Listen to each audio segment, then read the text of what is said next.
तेरी आधी मेरी। आपने सुना होगा कि कानून बेटा हो या बेटी, दोनों को पिता की संपत्ति में बराबर का हिस्सेदार मानता है।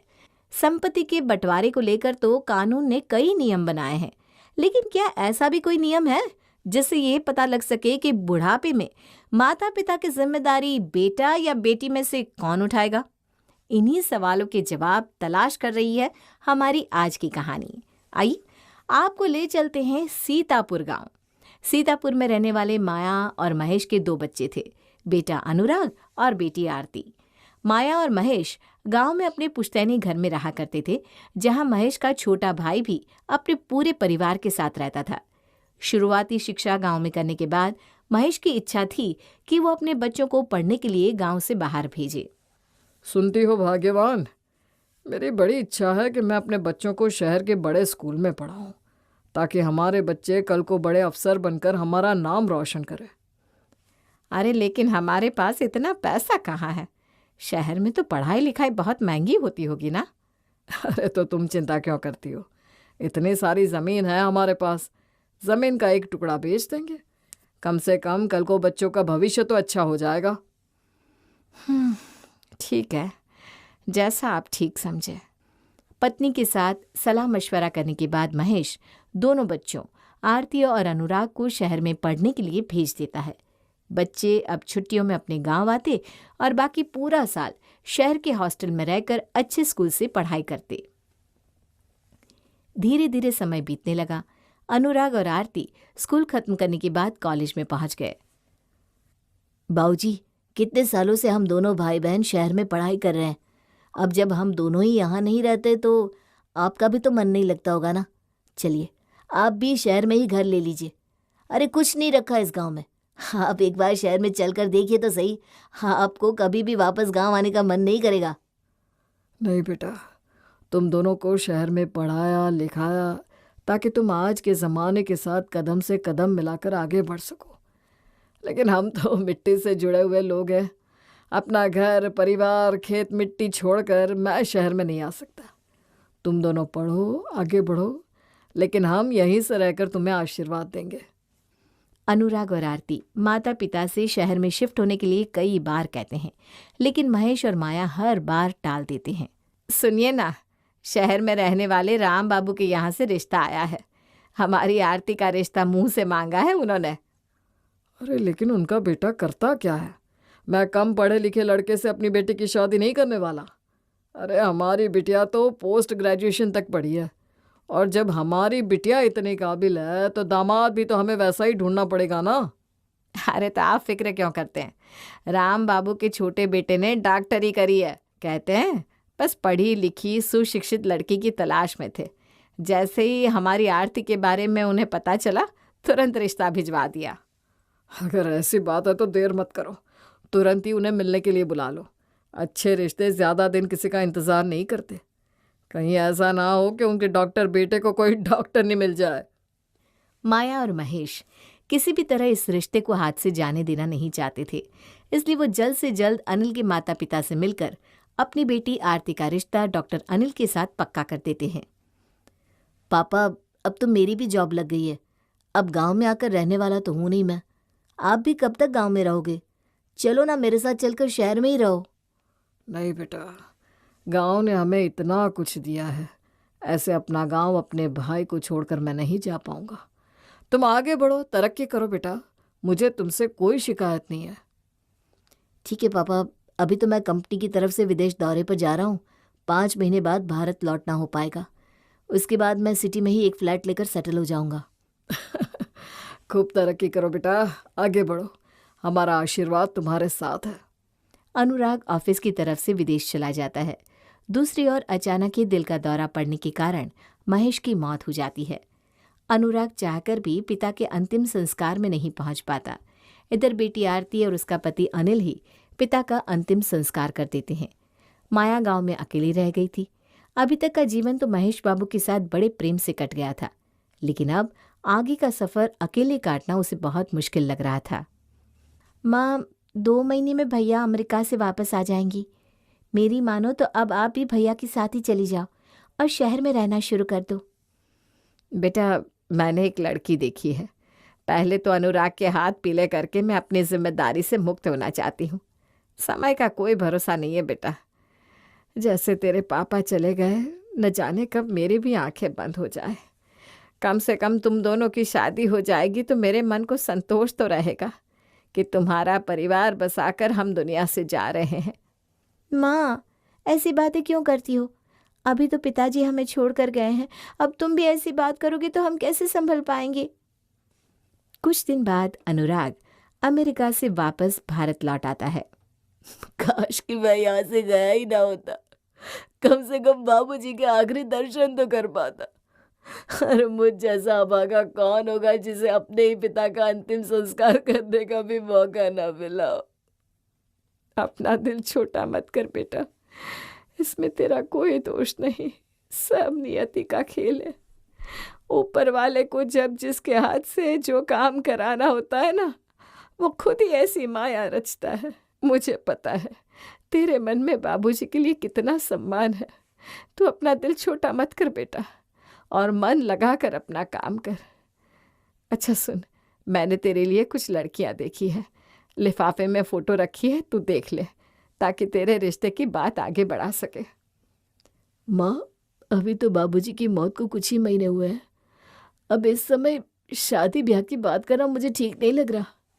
देख बेटा, जब से तेरे बाबूजी गए हैं ना, मेरे मन में एक अनजाना सा डर बैठ गया है। पता नहीं कब क्या हो जाए।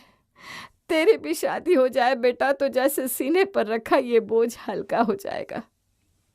अनुराग भी कुछ नहीं कह पाता और जैसे ही पिता की मौत को 1 साल पूरा होता है, अनुराग की शादी सौम्या नाम की एक पढ़ी लिखी सुंदर लड़की के साथ करा दी जाती है।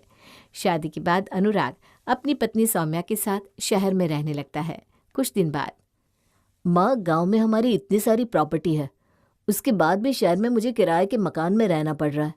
मकान का किराया भी बहुत ज़्यादा है, पूरा बजट हिल जाता है किराया देने से। अगर तुम बुरा ना मानो तो प्रॉपर्टी का चाचा जी के साथ बंटवारा कर लेते हैं, ताकि जो पैसा मिले उससे मैं अपने लिए शहर में घर खरीद सकूं। और आपको भी अब गांव में रहने की कोई ज़रूरत नहीं है, आप भी मेरे साथ चलो, शहर में ही रहना अब। ठीक है बेटा, वैसे तो तेरे चाचा पहले भी कई बार कह चुके हैं कि ज़मीन के हिस्से कर लेते हैं, लेकिन मैं ही बात को टाल रही थी। मैं देवर जी से कहकर अपने हिस्से की ज़मीन का दाम लगवा लेती हूँ। मैं सुना है आप गांव वाली ज़मीन बेच रही हो। वैसे तो भगवान की दया से अनिल अच्छा कमा रहे हैं, मुझे किसी चीज़ की कमी नहीं है। अनिल सोच रहे हैं कि अपना एक प्राइवेट हॉस्पिटल बना ले, लेकिन उसमें कुछ पैसों की ज़रूरत पड़ेगी। इस समय आपके पास पैसा है, उसमें से कुछ पैसा मुझे दे दोगी तो मेरी मदद हो जाएगी। बेटा, तेरी बहन आरती को कुछ रुपयों की ज़रूरत है। वो पूछ रही है कि जब हम ज़मीन बेच ही रहे हैं तो उसमें से कुछ पैसा उसे भी दे दे, ताकि तेरे जीजा को अस्पताल बनाने में मदद मिल जाए। लेकिन बेटा, मैं सोच रही हूँ कि देखा जाए तो इस ज़मीन पर उसका भी उतना ही अधिकार है जितना कि तेरा। अब ऐसे में ज़रूर के समय उसे उधार देना मुझे कुछ ठीक नहीं लग रहा। अगर तुझे कोई ऐतराज़ ना हो तो गांव की ज़मीन को 2 बराबर हिस्से में बांट देती हूँ। एक हिस्सा तुम रख लेना, आधा आरती को दे देंगे। ठीक है माँ, अगर आरती को ज़रूरत है तो आधा पैसा आप उसे दे दो, मुझे कोई दिक्कत नहीं है। गांव की ज़मीन बेचकर माया ने उसके 2 बराबर हिस्से किए और दोनों बच्चों में आधा आधा हिस्सा बांट दिया। अनुराग ने अपने हिस्से के पैसों से मकान खरीद लिया और आरती ने उस पैसों को पति के अस्पताल में लगा दिया। माँ की मदद से दोनों बच्चों के जीवन पर आए परेशानी के बादल छट गए थे। माया ने दोनों बच्चों को उनका हिस्सा ज़रूर दे दिया था, लेकिन उसका गांव के प्रति मोह अभी भी खत्म नहीं हुआ था। कोई बात नहीं जीजी, अगर आपका मन गांव में ठहरने का है तो आप आराम से यहाँ रुको। इस पुश्तैनी मकान में तो आपका भी हिस्सा है ना, फिर चिंता किस बात की? अरे हिस्से की कोई बात नहीं है छोटी, मुझे तो बस एक कमरा भर चाहिए। बच्चे कभी गांव आकर रहेंगे नहीं, फिर इतने सारे कमरे का मैं करूँगी क्या? तेरे बहू बेटा है, पोता पोती है, उनके काम आएगा। बस अब मुझसे ना ज़्यादा देर खड़ा नहीं हुआ जाता। 2 रोटी बनाकर मुझे खिला सके तो मैं रुकूं। अरे जीजी, आपने और भाई साहब ने कितना साथ दिया है हमारा, आपने ऐसे पूछा भी क्यों? मैंने कहा ना आपका ही घर है, आप हक और अधिकार से रहो। मुझे पता है शहर में आपका मन नहीं लगता। देवरानी की बात सुनकर माया के मन को बड़ी तसल्ली मिली थी। शहर के छोटे छोटे 2-3 कमरे वाले मकानों में उसे न जाने क्यों घुटन महसूस होती थी। इसलिए माया की इच्छा थी कि वो अपने गांव में ही अपना बचा हुआ वक्त बिताए। वैसे भी गांव के मकान के कोने कोने में पति महेश और बच्चों के बचपन की यादें जमा थी, जिनका मुंह छोड़ पाना उनके लिए संभव नहीं था। धीरे धीरे समय बीतने लगा और 15 साल का लंबा अरसा गुजर गया। दोनों बच्चे अपने अपने जीवन में व्यस्त हो गए थे। माया के साथ साथ चाची की भी काफी उम्र हो गई थी। उन्हें भी कई तरह की शारीरिक परेशानियां रहने लगी थी, जिसके कारण अब माया के लिए सब कुछ समय पर उपलब्ध करा पाना उसके लिए भी बहुत कठिन हो गया था। जी, अब बिना सहारे के उठ बैठ भी नहीं पाते। तीनों टाइम का खाना, उनको नहलाना, धुलाना, उठाना, बैठना, इतना काम करना मेरे भी बस का नहीं रहा। अनुराग को फ़ोन कर देती हूँ, आकर दीदी को ले जाएगा। जितना मुझसे हुआ मैंने किया, अब तो मेरे भी हाथ पैर जवाब देने लगे हैं। अनुराग बेटा, देख बेटा, जीजी की ना उम्र बहुत हो गई है, तबीयत भी अक्सर ख़राब ही रहती है। जितना हमसे बन पड़ा हमने किया, अब बेटा तुम उन्हें ले जाओ, हाँ, अपने पास रखो। पता नहीं कितने दिन का जीवन है और उनका अपने बच्चों के बीच रहेंगी तो ज़्यादा अच्छा है। और वैसे भी हरदम तुम्हें याद करती रहती है। चाची की बात सुनकर अनुराग बहन आरती को फ़ोन मिला देता है। आरती, माँ की हालत ठीक नहीं है, गांव से चाची का फ़ोन आया था। कल गांव जा रहा हूँ, तुम भी चलोगी? हाँ ठीक है भैया, मैं भी चलती हूँ। अगले ही दिन दोनों भाई बहन गांव के लिए निकल जाते हैं। गांव पहुंचकर चाची तो माँ को यहाँ से ले जाने के लिए कह रही हैं। वैसे चाची भी ठीक ही कह रही हैं, आखिर वो भी कब तक करेंगी माँ के लिए, उनकी भी तो उम्र हो रही है। हाँ, तुम्हें क्यों फ़र्क पड़ेगा? चाची ने माँ को ले जाने के लिए तो मुझसे कहा है ना। तुम्हें अपने साथ ले जाना पड़ता, तब मैं देखता तुम्हें चाची की बात कितनी सही लगती। आपके कहने का क्या मतलब है भैया? आपको चाची की बात गलत क्यों लग रही है? अब चाची, माँ हमेशा आपके पास ही रही है, कहाँ अब शहर में एडजस्ट कर पाएंगी? अब फिक्र क्यों कर रही है? मैं पैसे देता हूँ ना, आप कोई नर्स लगवा लीजिए जो माँ की देखभाल और काम कर दिया करेगी। बेटा, यहाँ गांव में कहाँ कोई ढंग की नर्स मिलेगी? वही तो कह रही हूँ ना, तुम जीजी को लेकर जाओ, शहर में अच्छे अस्पताल में दिखाओ और कोई नर्स भी लगवा लेना।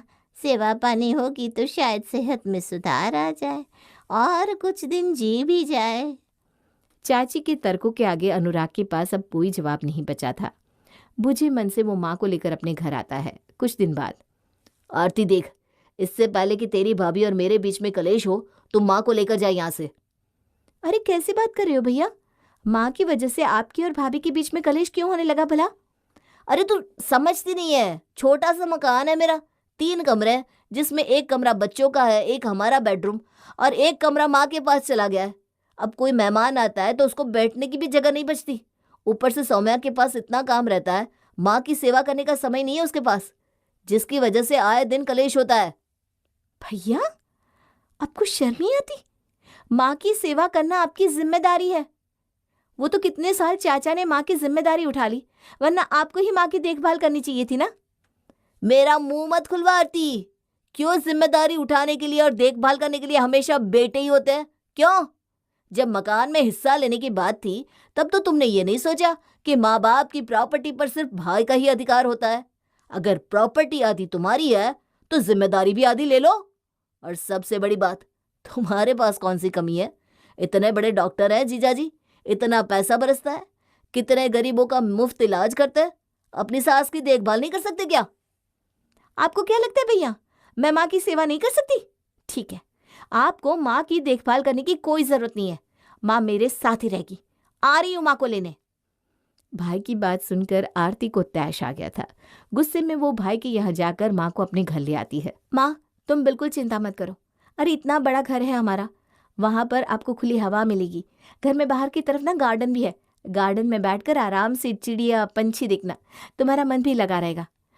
भैया का छोटा सा फ्लैट है, उसमें तुम बंद कर रह गई होगी, इसलिए ना मैं तुम्हें अपने साथ ले आई। तुझे भैया की तरफदारी करने की कोई ज़रूरत नहीं बेटा, मैं सब जानती हूँ।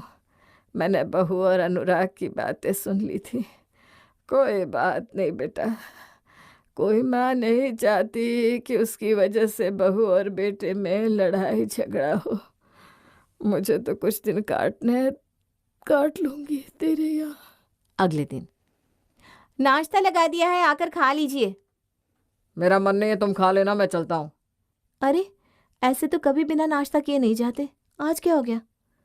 ऐसे तो और भी बातें हैं ना जो आज से पहले कभी नहीं हुई, उनके बारे में भी बात करो। मैं कुछ समझी नहीं, आप कहना क्या चाहते हो? अभी समझाने का मेरे पास समय नहीं है, चलता हूँ मैं।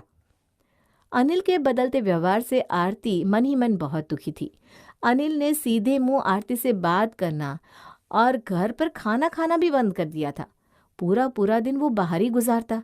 एक सप्ताह के बाद, मैं देख रही हूँ आप ना तो मुझसे सही से बात कर रहे हो, ना ही घर का खाना खा रहे हो। कुछ तो हुआ है।